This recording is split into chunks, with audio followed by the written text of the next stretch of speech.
उत्तर प्रदेश के मुख्यमंत्री योगी आदित्यनाथ ने सूबे के लिए नई जनसंख्या नीति का मसौदा पेश कर दिया है। उत्तर प्रदेश में जो लोग रहते हैं उनके लिए बड़ी खबर है। उत्तर प्रदेश के राज्य विधि आयोग ने सीएम योगी के आदेश पर इस मसौदे को तैयार किया है, जिसके तहत जिन लोगों को 2 से ज्यादा बच्चे होंगे उनको कई तरह की सरकारी सुविधाएं नहीं मिल पाएंगी। बड़ी खबर यह है। साथ ही किसी तरह की सब्सिडी भी नहीं मिलेगी अगर 2 से ज्यादा बच्चे होंगे, और ऐसे लोग स्थानीय चुनाव भी नहीं लड़ पाएंगे।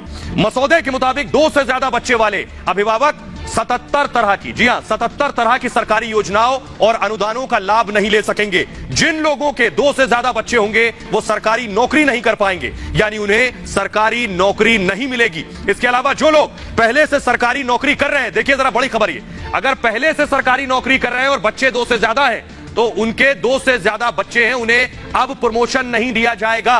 तीसरी संतान अगर पैदा करते हैं तो जनप्रतिनिधि का निर्वाचन रद्द करने का भी प्रस्ताव मसौदे में शामिल है। सरकारी कर्मचारियों के लिए प्रमोशन तक रद्द करने से लेकर नौकरी से निकाले जाने तक का प्रस्ताव किया गया है। नई जनसंख्या नीति के मसौदे के मुताबिक आपको बताएं कि उत्तर प्रदेश सरकार के उन कर्मचारियों को प्रमोशन मिलेगा जिनके 2, यानी प्रमोशन किसे मिलेगा, सुविधाएं भी हैं, 2 या उससे कम बच्चे होंगे तो सरकारी नौकरी करने वाले ऐसे कर्मचारियों को बाकायदा आवासीय योजनाओं में रियायतें मिलेंगी। घर लेंगे तो आपको बाकायदा रियायत मिलेगी। 2 संतानों की नीति अपनाने वाले सरकारी कर्मचारियों को पूरी सेवा के दौरान, जी हां पूरी सेवा के दौरान अतिरिक्त प्रमोशन भी मिल जाएगा।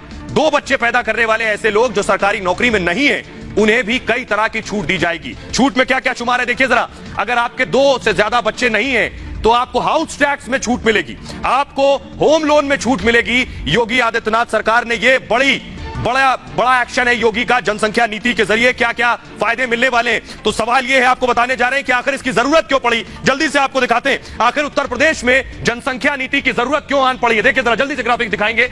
नई नीति की वजह है उत्तर प्रदेश में जनसंख्या दरअसल लगातार बहुत तेजी से बढ़ रही थी। इसको काबू पाने के लिए यह कोशिश की गई। 2011 में 20 करोड़ आबादी थी 2011 में, 2021 में 24 करोड़ हो गई, यानी 4 करोड़ बढ़ गई है। जरूरी सुविधाओं पर दबाव बढ़ गया था लगातार उत्तर प्रदेश में। कई तरह के संकट खड़े हो गए थे यूपी के सामने। पानी की किल्लत शुरू हो गई थी, उत्तर प्रदेश का हाल जानते हैं। बिजली की खपत बढ़ गई थी कि आखिर बिजली कटौती यूपी में हो रही। रोजगार की समस्या पैदा हो गई थी कि यूपी में एम्प्लॉयमेंट नहीं है। गरीबी बढ़ गई थी यूपी में इस जनसंख्या वृद्धि की वजह से। शिक्षा में गिरावट आ रही थी लगातार, प्रदूषण बढ़ गया था यूपी में। तो यह वजह रही, दरअसल जरूरत थी कि जनसंख्या नीति को लेकर आया जाए। और बड़ी वजह मैं आपको बताऊं कि यूपी ने कई बड़े बड़े देशों को पीछे छोड़ दिया है, वो मैं आपको दिखाने जा रहा हूं। देखिए जरा, इससे पहले भी मैंने आपको दिखाया, लेकिन एक बार फिर से नजर डालिए जरा, यूपी ने कैसे दुनिया के अलग अलग मुल्क को जनसंख्या में पिछाड़ दिया है। देखिए जरा ग्राफिक्स आपके सामने है। उत्तर प्रदेश की आबादी कई देशों की आबादी के बराबर है।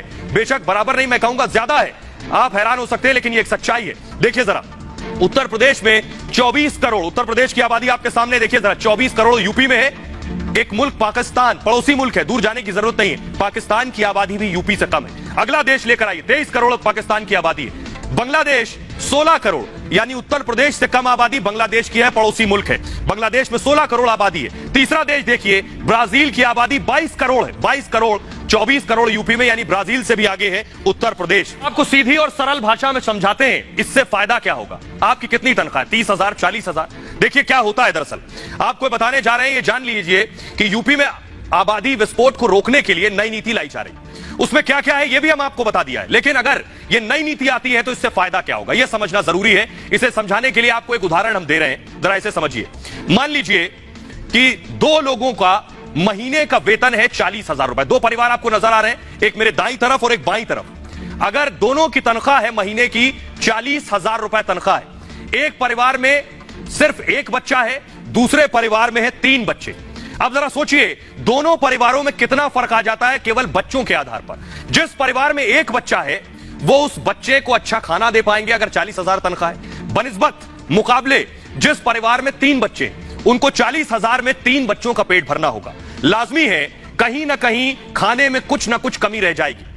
ऐसे ही बात एजुकेशन की कर लीजिए, बच्चे की पढ़ाई, दोनों की तनख्वाह, दोनों परिवार की तनख्वाह 40,000 रुपए है, एक के 1 बच्चा है, एक के 3 बच्चे हैं। ऐसे ही शिक्षा, जिसके 1 बच्चा है उसे 1 ही बच्चे की फीस देनी है, वो अच्छे स्कूल में दाखिला कराएगा, लेकिन जिसके 3 बच्चे हैं वो उसी 40,000 में 3 बच्चों को पढ़ाएगा। दाखिला कराने से पहले स्कूल की फीस और अपनी जेब दोनों देखेगा। नतीजा क्या होगा, औसत स्कूल में दाखिला कराना मजबूरी हो जाएगा। यानी आप बच्चे की सेहत से भी खिलवाड़ करेंगे और बच्चे की शिक्षा से भी खिलवाड़ करेंगे। अगली वजह देखिए, बच्चों का स्वास्थ्य बेहद अहम है। अब जिस परिवार के एक बच्चा है वो अपने उस एक बच्चे के स्वास्थ्य का ध्यान बेहतर तरीके से रख पाएगा जिसकी 40,000 तनख्वाह होगी और एक बच्चे की परवरिश करनी। जिसके 2 से ज्यादा बच्चे होंगे वो उस तरह से ध्यान नहीं रख पाएगा, क्योंकि डॉक्टरों की फीस से लेकर बच्चों के टीकाकरण और अस्पताल की फीस की बात मैंने की, इसके अलावा मेडिकल स्टोर का खर्चा, मान लीजिए दवाइयों का, ये सारे इंतजाम करने होंगे जो सीधे सीधे आपकी तनख्वाह पर असर डालेंगे। आधुनिक शिक्षा की बात करिए, पेशेवर शिक्षा की बात करिए, 40,000 जो कमा रहा है तो वो जब शिक्षा देगा, पेशेवर शिक्षा, तो शिक्षा आज के दौर में काफी महंगी है लेकिन जरूरी भी है। ऐसे में जिस परिवार में एक बच्चा है वो उसे अच्छी पेशेवर शिक्षा दे सकता है। थोड़ी प्लानिंग करनी होगी बस। जिस परिवार में 2 से ज्यादा बच्चे हैं वहां उन 3 बच्चों को एक जैसी उच्च शिक्षा देना मुश्किल हो जाएगा। नतीजा ये होगा कि यहां भी औसत कॉलेज ही देखना पड़ेगा। तो यानी सीधे सीधे इसका नुकसान क्या है ये मैंने आपको बताया। अब आपको बताते हैं, जल्दी से सुनिए यूपी के लोग क्या कह रहे हैं। आबादी के लिए हंटर तो योगी ने चला दिया है, क्या यूपी के लोग इसे स्वीकार रहे हैं? क्या यूपी के लोग गुस्से में हैं या उत्तर प्रदेश के लोग खुश हैं? कह रहे हैं और पहले होना चाहिए था। सुनिए जरा। जनसंख्या कम होना चाहिए जी, बेहतर फैसला है। सरकार को हम लोग कोटि कोटि धन्यवाद देते हैं। हम और हमारा सिर्फ एक बच्चा है और हम लोग इसी पॉलिसी के तहत अपनी लाइफ जी रहे हैं और हम चाहेंगे कि देश में और सख्ती से ये कानून लागू हो। मेरे हिसाब से इसको बहुत पहले ही आ जाना चाहिए था और ये आ रहा है तो बहुत सही कानून है। बहुत अच्छी बात है ये जो गवर्नमेंट ने निकाला है, ये जो कानून लाने जा रही है जनसंख्या नियंत्रण के ऊपर, ये बहुत ही अच्छा है। 2 बच्चे होंगे, हर आदमी को एम्प्लॉयमेंट मिलेगा, हर आदमी अच्छे से रहेगा और इससे अच्छी कोई बात नहीं हो सकती। फैमिली को अच्छे से पालने पोसने में आसानी रहेगी, बच्चों की पढ़ाई लिखाई हर चीज़ अच्छे से हो जाएगा। तो बच्चे सही रहते हैं और क्या, इसमें लाइन नहीं लगना पड़ती है। जैसे कंट्रोल में लाइन लगी है, अस्पतालों में लाइन लगी है, इससे सीमित रहेगा, हिसाब किताब उसका बना रहेगा। कि आज की डेट में जो भी दिक्कत आ रही है वो सारी पॉपुलेशन की वजह से आ रही है। अगर करप्शन भी है कहीं तो वो पॉपुलेशन की वजह से है। तो पॉपुलेशन कंट्रोल हो जाएगी तो काफी चीजें कंट्रोल हो जाएगी। जो फैसिलिटीज, मिनिमम फैसिलिटी है वो लोगों को नहीं मिल पाती। गवर्नमेंट भी चाहे तो भी नहीं कर सकती क्योंकि इतना ज्यादा पॉपुलेशन है। तो अगर हम इसको मिनिमाइज करेंगे तो अभी तो नहीं, उसका हमको जो रिजल्ट है वो आगे 10 साल 15 साल में दिखेगा। हमारा कॉन्स्टिट्यूशन प्रोवाइड करता है वी आर सेक्युलर कंट्री। यहाँ किसी विशेष जाति धर्म से देख के इसको नहीं देखना चाहिए। ये नेशनल इंटरेस्ट में बहुत जरूरी है कि पॉपुलेशन कंट्रोल, चाहे हिंदू हो चाहे मुस्लिम, कोई कम्युनिटी हो, that should be for all. तो योगी आदित्यनाथ ने आबादी को काबू करने का तरीका खोज लिया है, लेकिन योगी दरअसल अपने कड़े फैसलों के लिए ही जाने जाते हैं। सोचिए, चुनाव नजदीक है, उससे पहले योगी ने फैसला लिया। इससे पहले भी उत्तर प्रदेश को सुधारने के लिए योगी ने क्या क्या फैसले लिए ये आपको बता रहे हैं। उत्तर प्रदेश के मुख्यमंत्री योगी आदित्यनाथ ने जिस दिन से सूबे की कमान संभाली है उस दिन से उत्तर प्रदेश को उत्तम प्रदेश बनाने का उनका मिशन यूपी शुरू हो गया है। पहले माफिया, फिर यूपी की मूल समस्याओं का समाधान और उसके बाद सूबे के स्वास्थ्य ढांचे को जिस तरह से सीएम योगी ने संभाला है वो वाकई काबिले तारीफ है। सीएम योगी लगातार अपने मिशन पर काम कर रहे हैं। यूपी में अब तक योगी ने कई कानून बदलाव किए हैं और कई नए कानून बनाए हैं जिनकी जरूरत काफी पहले से महसूस की जा रही थी।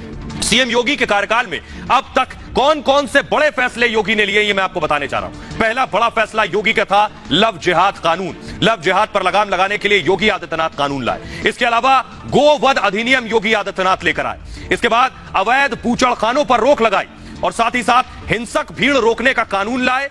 तोड़फोड़ की भरपाई पर कानून लाए कि अगर तोड़फोड़ करेंगे तो भरपाई भी आपकी जेब से होगी। विवाह पंजीकरण पर भी योगी आदित्यनाथ कानून लेकर आए हैं। लेकिन अब सवाल यह है कि क्या सिर्फ यूपी में यह कानून की जरूरत है, क्योंकि पूरे देश की आबादी तेज रफ्तार से, बुलेट ट्रेन की रफ्तार से बढ़ रही है। जैसा मैंने पहले आपको बताया कि चीन को भी हम पीछे छोड़ देंगे, तो क्या इसी तरह का कानून पूरे देश में लाने की जरूरत है? यह मैं इसलिए कह रहा हूं, जरा देखिए पूरी दुनिया के मुकाबले हम कहां खड़े हैं। उत्तर प्रदेश, मैंने आपको बता दिया, उत्तर प्रदेश वो राज्य जो बड़े बड़े मुल्कों से आबादी में आगे हैं, लेकिन भारत भी पूरी दुनिया के अलग अलग देशों से आबादी में कहीं आगे। देखिए जरा, मैं आपको दिखाने जा रहा हूं हिंदुस्तान कहां खड़ा है आबादी के मामले में। योगी वाला कानून पूरे देश में चाहिए। 139 करोड़ आबादी भारत की है। अमेरिका देखिए 33 करोड़, कहीं मुकाबला ही नहीं है। 139 करोड़ और 33 करोड़, दूर दूर तक कोई कंपैरिजन नहीं। दूसरा देश देखिए जरा, रूस 14 करोड़ और आबादी हमारी 139 करोड़, कोई मुकाबला नहीं है। रूस हमसे 5 गुना ज्यादा बड़ा है। चीन देखिए 144 करोड़ और हम 139 करोड़, सिर्फ और सिर्फ 5 करोड़ का फर्क है। सोचिए जरा, जो चीन हमसे 3 गुना बड़ा है। इसके अलावा देखिए ब्राजील, हमारी 139 करोड़ आबादी और ब्राजील की 22 करोड़ आबादी। तो आखिर कैसे रुकेगी आबादी? वक्त आ गया है कि इस पर काबू पाया जाए।